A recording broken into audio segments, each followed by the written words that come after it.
Well, the Town of Mammoth Lake's Recreation Commission has a special meeting scheduled for Tuesday. It's the final community programming workshop for Mammoth Creek Park.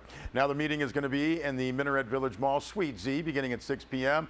Light snacks and refreshments will be served. And again, this is the community's final opportunity in a workshop setting to tell town officials how you want to play at Mammoth Creek Park, a seasonal ice arena, the summer rec zone, proposed community center, and the park and playground. Now, a summary of the programming input will be presented in a prioritized format for each facility with the goal of creating a day in the life, press release notes, for each facility. Now, if you can't attend, you can still tell the town how you would like to play. You can go to the Town of Mammoth Lake's website and do an online survey. And again, that's tomorrow, 6 p.m. at Suite Z.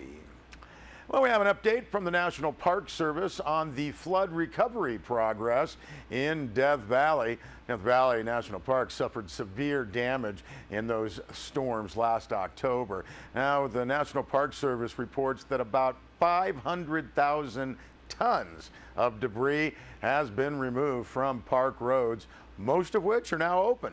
The press release notes that modern stuff that washed into the wilderness, like power poles, have been removed. All mud has been removed from inside the Hacienda, Visitor Center, and long shed at Scotty's Castle. The park has received a lot of help, according to NPS, but there's still more to do.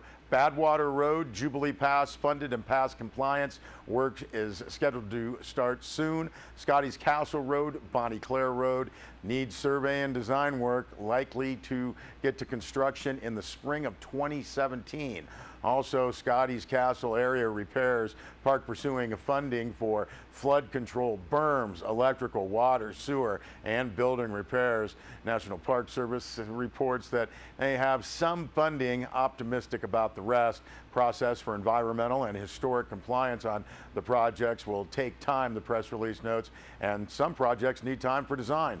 Now, the first major restoration project, that's phase 1 of the water line replacement, will be starting very soon.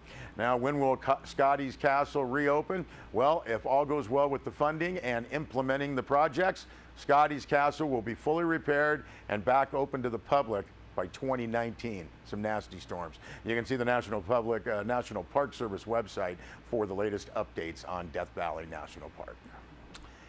Well, Deb Murphy filed a story for Sierra Wave Media noting folks in Lone Pine can relax.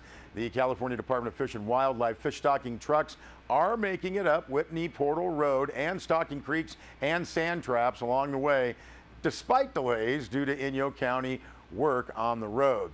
Now, the one stop the department couldn't make last week due to obstructions on the road below Whitney Portal was at the portal itself. Now, the next scheduled stocking is coming up in the next couple of weeks, and the department intends to make the run.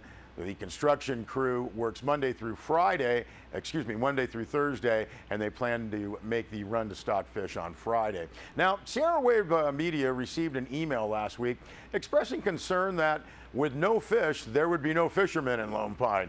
Now, one of the flaggers was told by the truck driver, according to that email, they weren't going to wait for the 10-minute delay. Deb Murphy writes, who can blame them, especially if you know another way to get where you need to go. Sierra Wave contacted the California Department of Fish and Wildlife's Jim Erdman, who called the Black Rock hatchery.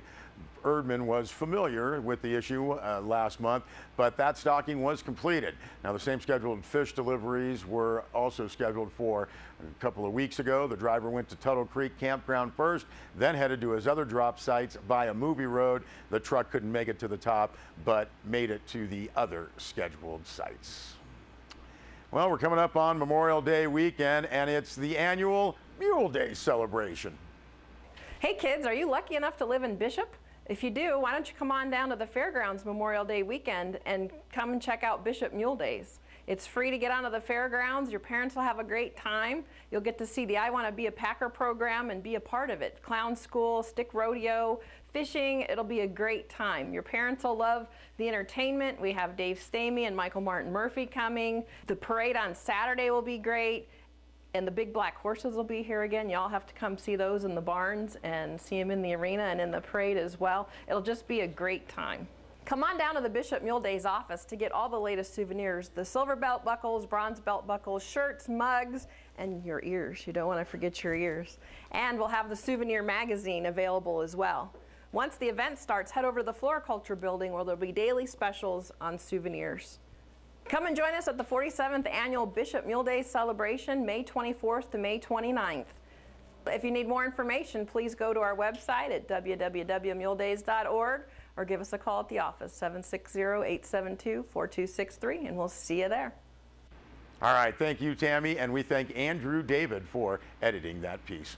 We'll be back with more news.